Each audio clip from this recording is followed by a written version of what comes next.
안녕하십니까. 변화국어의 변정아 강사입니다. 2025학년도 수능 특강 문학, 오늘은 고전시가 세 번째 시간 구름이 무심탄말이 말없는 청산이요 대천 바다 한가운데 이 세 가지의 시조 작품 공부해 보도록 하겠습니다. 첫 번째 작품 구름이 무심탄말이, 평시조이자 단시조인 작품들은 이렇게 첫 행을, 첫 구를 제목이자 시작으로 삼는데요. 참고 부탁드리고 이준호의 작품 한번 보도록 하겠습니다. 자, 첫 번째 초장부터 가보도록 할게요. 구름이 무심탄 말이 아마도 허랑이다 라고 나와 있는데, 무심한 말을 누가 던지고 있죠? 바로 구름이 던지고 있죠. 구름이 어떤 말을 한다고요? 다시 무심한 말을 한대요. 요즘에 띄어쓰기 유행한다고 해서 너 무심했잖아, 너무 심했잖아, 요런 밈들이 굉장히 많던데, 그때 너 무심했잖아 요거 있죠? 그런 뜻은 요즘 현대인들 사이에서는 우리가 소통할 때는 무뚝뚝하다, 무관심하다 이런 용어들로 많이 사용하는데, 고전시가에서 무심 나오잖아요. 그러면 이 심자가 욕심이라고 생각해 주시면 되겠습니다. 자, 그렇다면 욕심이 있다 없다? 맞습니다. 없다. 그쵸? 욕심이 없는 말. 구름이 뭐라고 한대요? 다시? 나 욕심 없어. 이러한 말을 하고 있대요. 근데 그것을 어떻게 평가하고 있습니까? 바로 허랑이다 라고 평가하고 있어. 자, 허랑, 저는 뜻을 모르는데요. 그럼 긍정적인 거, 부정적인 거 먼저 느낌을 잡고 가셔야 되겠죠? 허랑, 부정적입니까? 긍정적입니까? 맞습니다.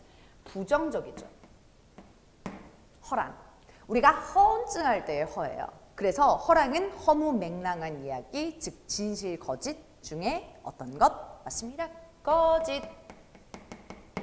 구름이 욕심 없는 말, 그거 거짓말이에요. 그러면 구름 자체를 긍정적으로 보는 거예요? 부정적으로 보는 거예요, 여러분? 맞습니다. 구름 여기서 부정적이죠. 왜 욕심 없다는 말이 거짓말이라고 화자는 생각할까요? 계속 가봅시다. 중장.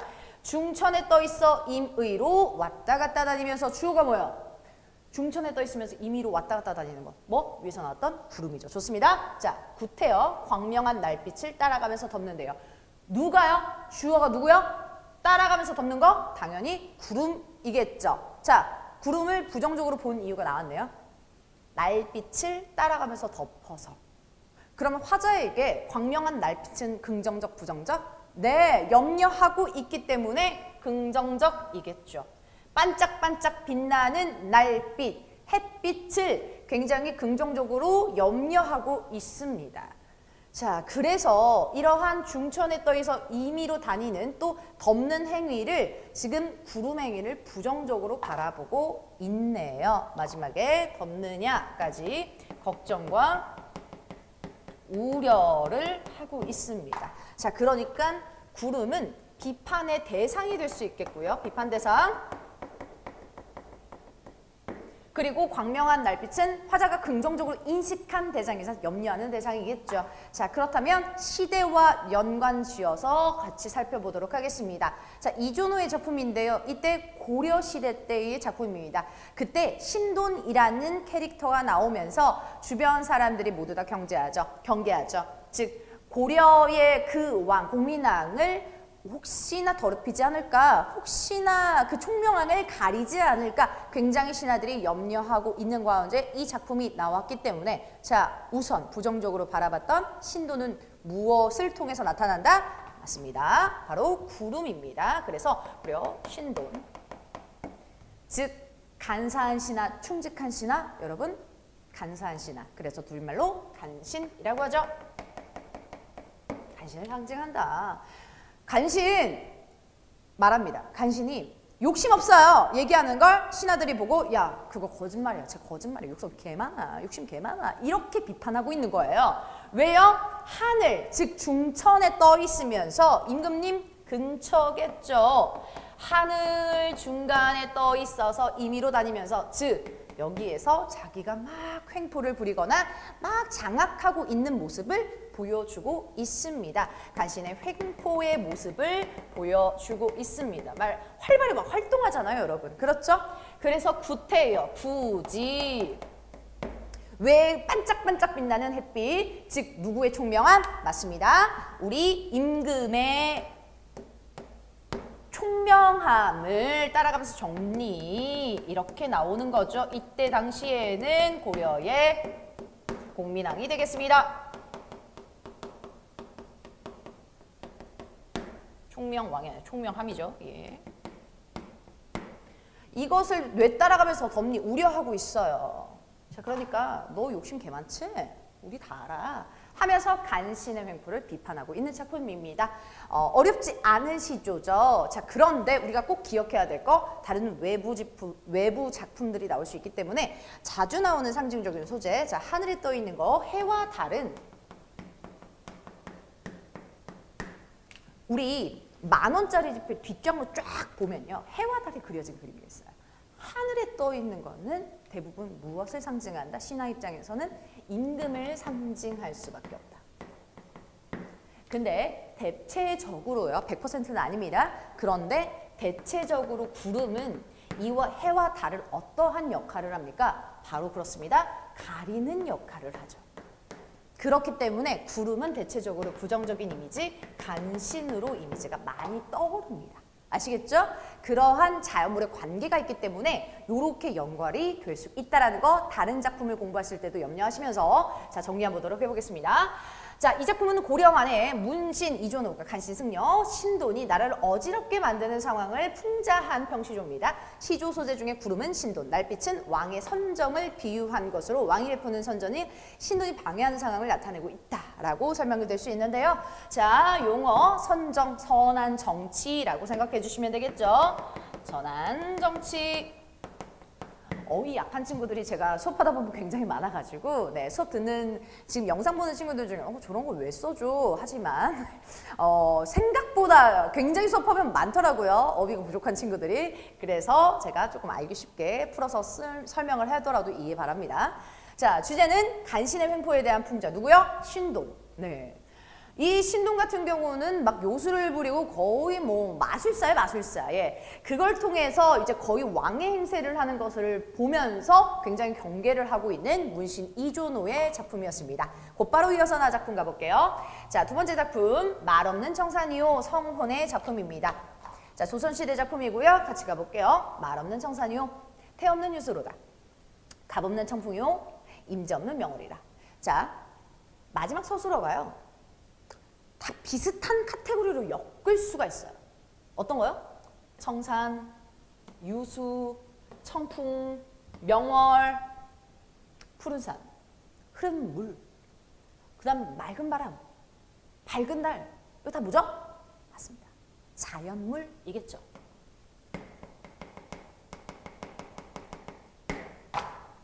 자연물이 사대부가 썼다? 라고 한다면 긍정적 이미지로 그려지기 마련이죠. 그런데 주입식으로 자연물 긍정 이렇게 외워버리면 안 돼요. 수식하고 서술하는 표현들을 잘 봐줘야 되는데 여기서는 수식하고 있죠. 뭐요? 말이 없대요. 그다음에 모양 태가 없대요. 값도 없대요. 임자도 없대요. 근데 그러면 부정적인 거 아니에요? 끝까지 살펴봐야죠. 마지막 이 중에 경 없는 이 몸이 분별 없이 늙는데요. 뜻 가볼게요. 분별 없다라는 거는 구분이 있다 없다? 없습니다. 자연스럽게 늙는다라고 나와 있는데 대상 뭐가 나옵니까? 이 몸 누굽니까? 화자 자신이겠죠. 아니 화자 자신이 분별 없이 늙는데 구별 없이 늙는데 어디에서 이 중이 어디라고요? 묶을 수 있는 카테고리 자연. 자연에서 병 없는 이 몸 나 구분 없이 같이 늙을 거야. 그러면 거리감이 느껴지는 거예요. 조화가 이루어지는 거예요. 구분이 없다는 거니까 조화가 이루어지는 거죠. 그러면 자연을 어떻게 바라보고 있는 거? 친하게 바라보고 있는 거. 당연히 뭐예요? 자연 친화네요. 제가 섣불리 중장, 초장에서 판단 안 했죠. 실전에서 만약에 이 작품이 기억이 안 나더라도 새로운 작품들을 보더라도 이런 절대적인 근거가 있어야 돼. 상대적인 근거가 있어야 되는데 나 분별 없이 구분 없이 늙으니까 자연 친화네. 그리고 구분 없이 자연과 함께 늙었기 때문에 뭐의 경지라고 볼 수 있다? 자연과 하나가 되는 무라일체의 경지라고 볼 수가 있습니다. 자, 그러면 동그라미 친 거 다 자연물 긍정적으로 봤다라는 것이 확정적입니다. 자, 그러면 말 없는 청산을 긍정적으로 바라봤다면 이때의 말을 어떻게 바라보냐 이게 중요하죠, 여러분. 자, 말이 없어서 좋대요. 말 긍정적이에요? 부정적이에요? 맞습니다. 부정적이죠? 태 없어서 좋대요. 부정적이죠? 갑 없어서 좋대요. 부정적. 임자 없는 부정적. 자, 옛날부터 4대부들 우리 어르신들 생각해 보세요. 말 많은 애 좋아하세요? 싫어하세요? 쟤는 좀 말이 많아. 안 좋아하시죠? 맞습니다. 그 생각하고 연결되는데요. 이것이 세속적인 가치와 연관을 지을 수 있다라고 생각해 주시면 돼요. 세속적인 그러한 소재들을 부정적으로 바라보기 때문에, 즉 세속은 자연의 가치와 거리가 있는 인간들이 좋아하는 소재이기 때문에 네, 속세 혹은 세속적인 가치들을 이렇게 평가할 수 있겠습니다.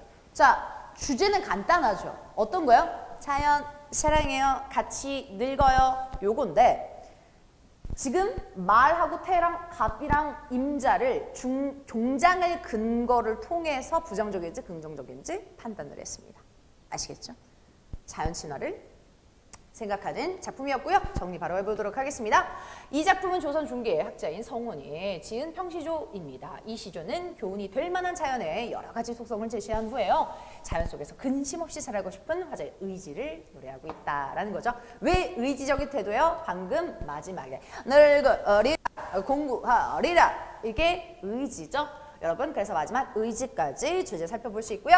자연과 하나가 되어 사는 삶의 의지, 즉 무라일체의 의지라고 볼 수가 있겠죠. 자, 그렇다면 마지막 작품 한번 같이 가도록 하겠습니다. 대천 바다 한가운데부터 시작하는 작품. 자, 요거는 중장이 좀 깁니다. 갈래. 우리 초등 때부터 했잖아요. 중장이 길어지는 거 맞습니다. 사설시조 작품입니다. 같이 가볼게요. 대천 바다 한가운데 중침새핀 빠지거다. 중침새침이 뭔지 바늘이야. 봐봐. 대천 바다 한가운데예요. 바다의 공간이죠. 거기에 중침새침 바늘이 빠졌대요. 상황을 연상하셔야 돼요. 거기에 연암은 사공놈이, 사공 뭐합니까? 뱃사공. 그렇죠. 연암은 사공놈이요. 끝 무딘 상아떼를 끝끝이 둘러매요. 일시에 소리치고 귀 나오죠. 뭐래요? 바늘귀에 바늘을 꿰어낸단 말이 있습니다 라고 합니다. 여기서도 말을 관련된 소재인데, 자, 여기까지가 말의 내용이에요. 어디서부터? 대천 바다 한가운데부터 이런 말이 있대요. 여러분, 연상해 보세요.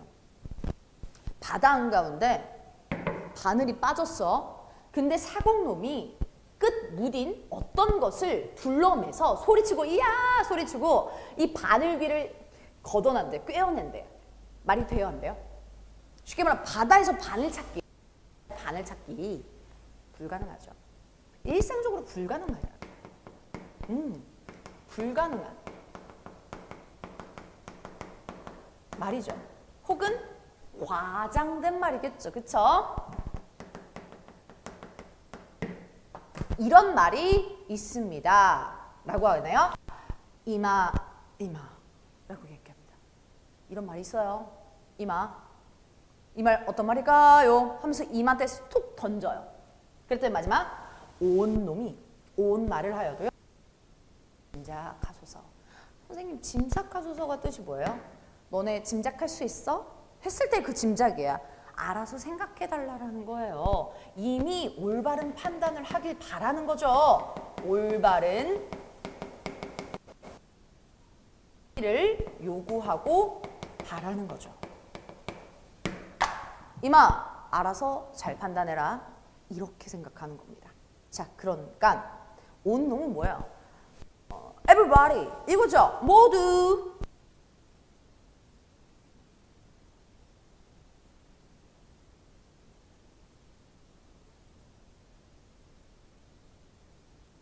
그 어떤 말에 예시가 있는 거죠. 이딴 개소리랑 과장된 말, 허황된 말을 하더라도 님, 좀 짐작해줘요 라고 해서 올바른 판단을 요구하는 부분입니다. 여러분, 자, 이 작품이 잘 나오고 또 기억해야 될 거는요. 마지막 종장 때문에 그렇습니다. 마지막 종장. 별표 한번 쳐주시고. 왜 그러냐면요. 얘가 다른 작품에서도 되게 많이 사용되는 표현이에요. 우리 왜 쇼미더머니나 아니면 뭐 힙합 하는 친구들 보면 비트 주세요. 이거를 비트 주세요. drop the beat. 비트, drop the beat 이렇게 하잖아. 그게 되게 그냥 물 흐르듯 표현 나오는 표현이죠. 그걸 우리는 무슨 표현이라고 하냐? 자주 나오는 표현 바로 상투적인 표현이다 라고 해요. 상투적 표현. 혹은 관습적 표현. 너무 자주 등장하는 표현인 거야. 근데 종장 자체가 너무 자주 등장하는 상투어구라는 거예요. 그래서 중요합니다. 알겠죠? 자, 마지막 종장이 딱 등장한다. 뭔 생각 들어야 돼?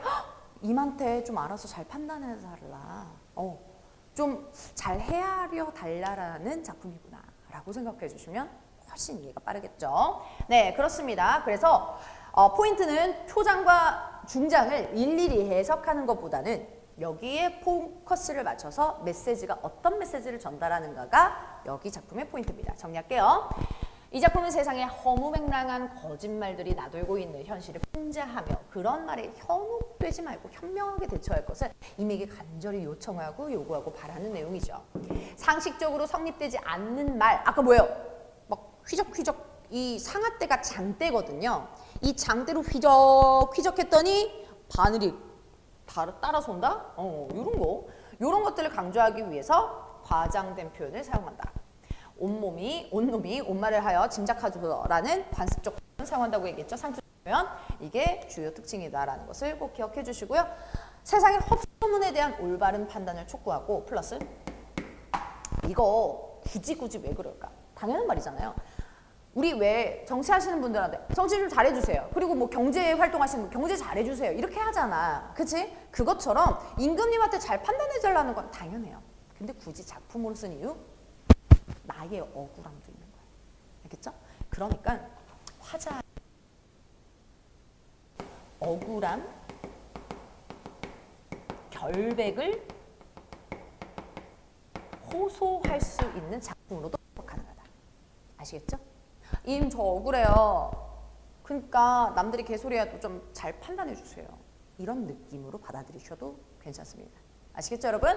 자, 여기 관습적 표현이라는 거 익혀주시고 2가지의 평시조 그리고 1가지의 사설시조 작품 배웠습니다. 자, 그렇다면 저는 다음 이 시간에 돌아오도록 하겠습니다.